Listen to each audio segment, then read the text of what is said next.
Yearning for a sleek look? I'll guide you on enabling or forcing dark mode on Windows 11. Stay tuned for a quick and stylish transformation.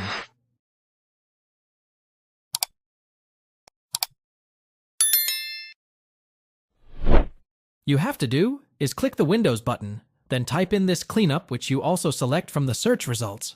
Then the disk CleanUp window will show up with different folders and sections that can be checked for a cleanup. So stop for a moment and take note that you can clean up even system files. So before doing anything, make sure to select the cleanup system files, which will also scan deeper for Windows folders and things the OS doesn't necessarily need anymore. You will then see that the list has expanded and you have more options to check, like the previous Windows installations or even temporary files from Windows Defender.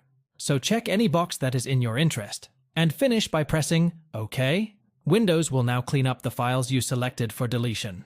Thanks for watching. If it helps, make sure to hit like and subscribe.